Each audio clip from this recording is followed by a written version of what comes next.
पाकिस्तान के कब्जे वाले कश्मीर में क्रांति की चिंगारी अब ज्वालामुखी बन चुकी है। पीओके के लोग अब बगावत नहीं बल्कि इस्लामाबाद को आखिरी सबक सिखाने के मूड में हैं। ऐसे में भारत में विलय को बेकरार इन लोगों ने आर पार की लड़ाई का ऐलान कर दिया है।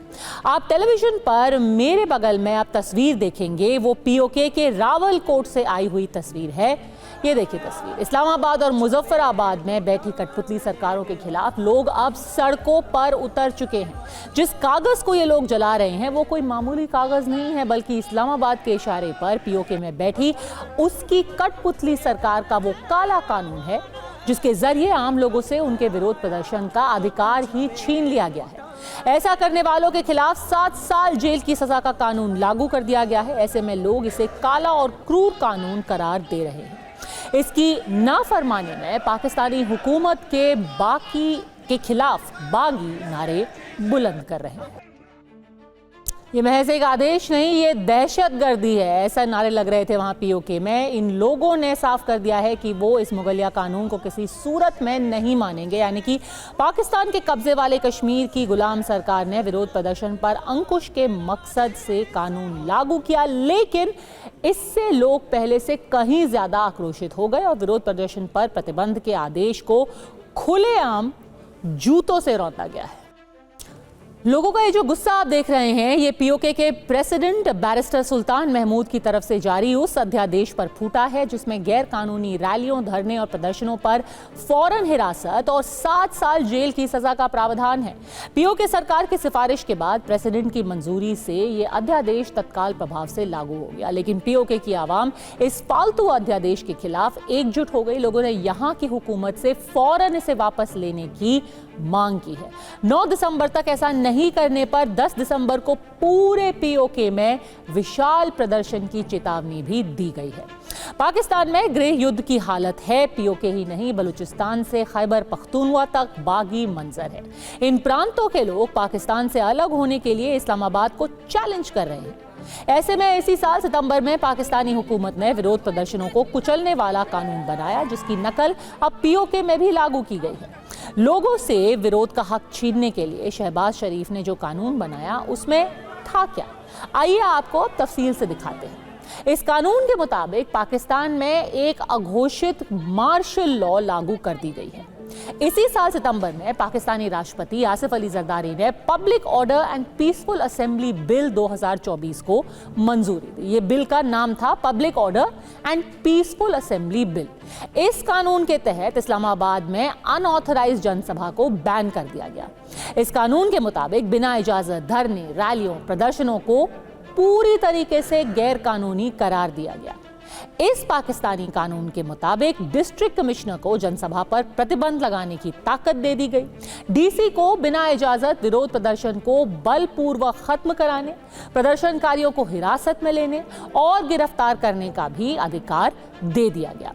विरोध प्रदर्शन की इजाजत भी वही संगठन या पार्टी मांग सकते हैं जो रजिस्टर्ड है। यानी कि आम लोग, आपको पहले एक पार्टी होना पड़ेगा, अपने आप को रजिस्टर कराना पड़ेगा। अगर कोई आम आदमी अपनी आवाज उठाना चाहे, प्रदर्शन करना चाहे, तो वो तो अनुमति मांग भी नहीं सकता, मिलना तो बहुत दूर की बात है। रजिस्टर्ड संगठनों से जुड़े लोगों को भी पहचान पत्र, मोबाइल नंबर, प्रदर्शन के मकसद, ये सारी जानकारी डीसी ऑफिस में कम से कम 7 दिन पहले देनी होगी। तब हो सकता है उन्हें इजाजत मिले, हो सकता है फिर भी ना मिले। इस कानून की अनदेखी करने वालों को 3 साल जेल की सजा देने और जुर्माना लगाने का भी प्रावधान है। लेकिन पीओके में इस्लामाबाद से भी सख्त कानून लागू कर दिया गया है। पाकिस्तान की राजधानी में बिना इजाजत विरोध प्रदर्शन पर 3 साल जेल की सजा का कानून है, लेकिन पीओके में ऐसा करने पर 7 साल कैद की सजा वाला कानून लागू किया गया है। इस्लामाबाद के इशारे पर पीओके की नकली सरकार ने ऐसा किया क्यों, इसे आप कुछ तस्वीरों के जरिए समझ सकते हैं। एक वीडियो जो हम आपको दिखा रहे हैं, ये वीडियो है इसी साल जनवरी का। उस वक्त पीओके के लोग पाकिस्तान की गुलामी से तंग आकर सड़कों पर निकल गए और खुल्लम खुल्ला उन्होंने बगावत का ऐलान कर दिया। पाकिस्तानी सरकार और सेना के जुल्म के खिलाफ न सिर्फ जमकर नारे लगाए गए, बल्कि पीओके के भारत में विलय की मांग अब सड़कों से की जाने लगी थी।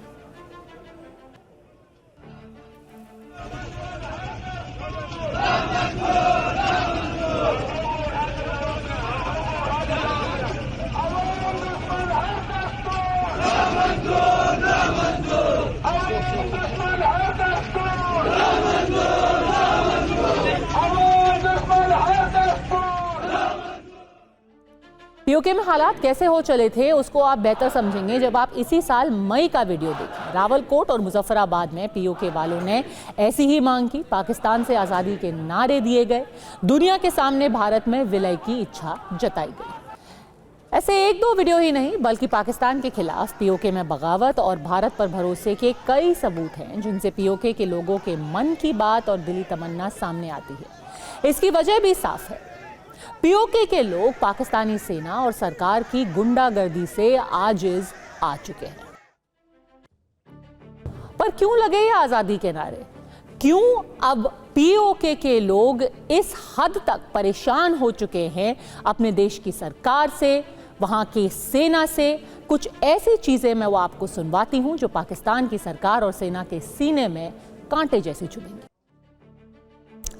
करगिल का रास्ता खोलने की बात मतलब ये कहना कि अब हम भारत में जाना चाहते हैं, भारत का हिस्सा बनना चाहते हैं।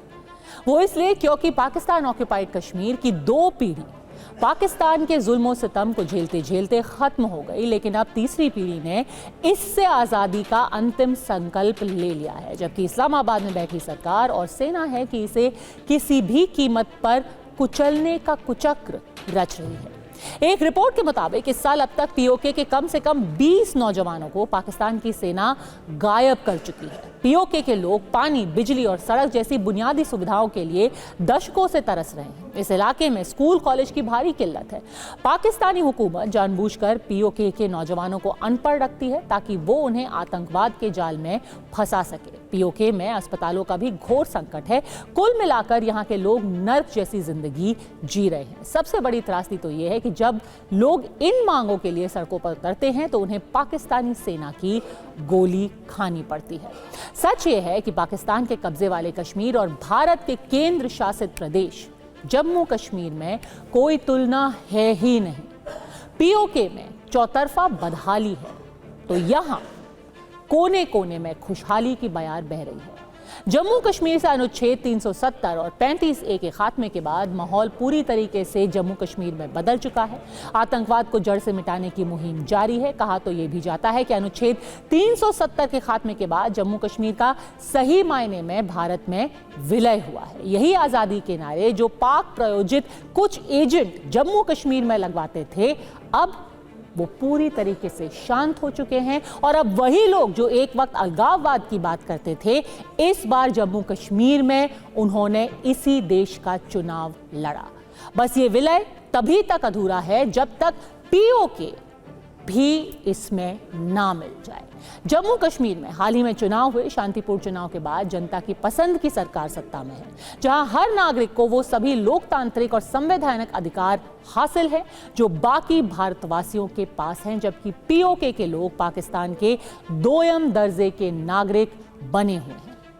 ऐसे में मैं आपको पीओके और जम्मू कश्मीर का वो फर्क भी दिखा देती हूं जिसे देखने के बाद पीओके वालों के भारत में विलय का अरमान 7वें आसमान पर पहुंच जाएगा। हमारे जम्मू कश्मीर में 4 एयरपोर्ट हैं तो पीओके में सिर्फ 2। जम्मू कश्मीर में 35 यूनिवर्सिटी हैं, पाकिस्तान ऑक्युपाइड कश्मीर में महज 6। जम्मू कश्मीर में 2812 अस्पताल हैं।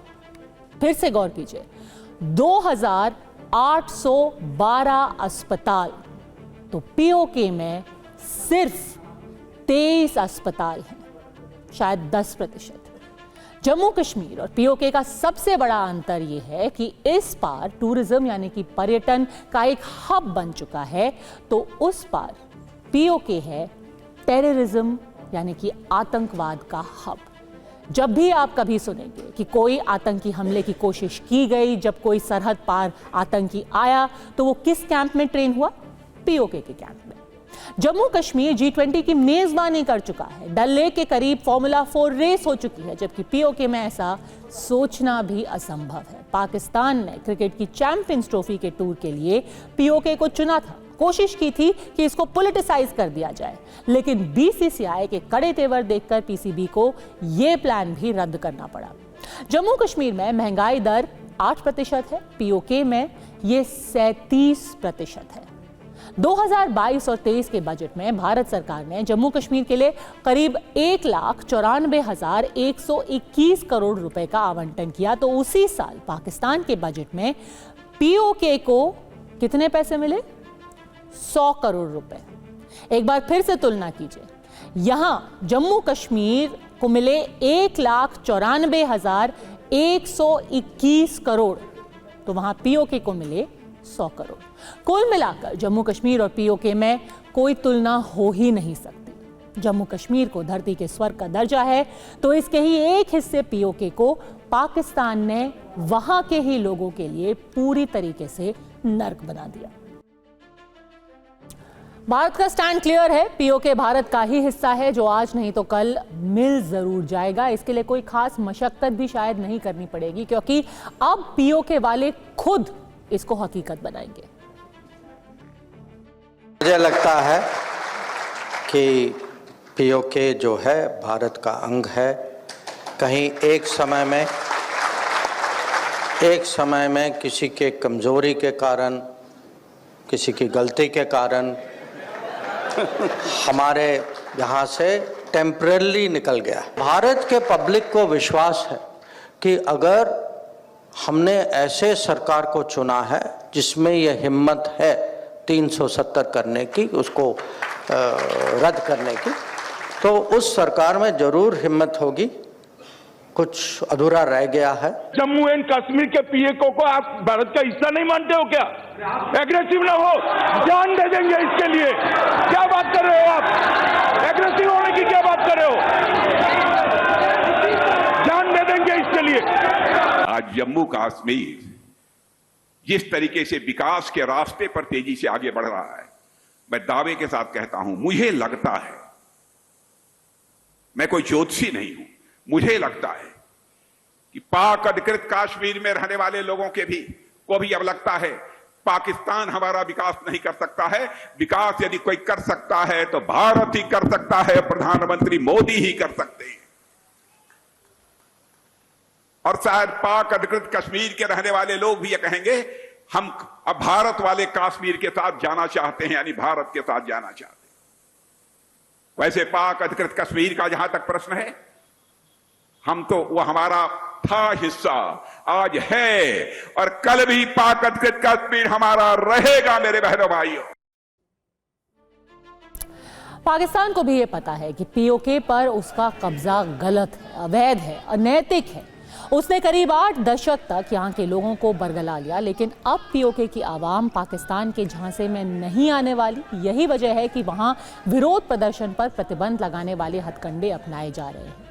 जो नया दौर है वहाँ पर, जो नई जनरेशन है, वो चाहती है कि उन्हें भी वही सुविधाएं दी जाए, वही नौकरियां दी जाए, वही अस्पताल दिए जाए जो वो रोज देखते हैं, कभी सोशल मीडिया पर कहीं और, कि जम्मू कश्मीर के लोगों को मिल रहे हैं। अब वो अपनी आवाज बुलंद कर रहे हैं, वो अपना हक मान रहे हैं, और इसी आवाज को रोकने के लिए, दबाने के लिए क्रूर और काले कानून थोपे जा रहे हैं।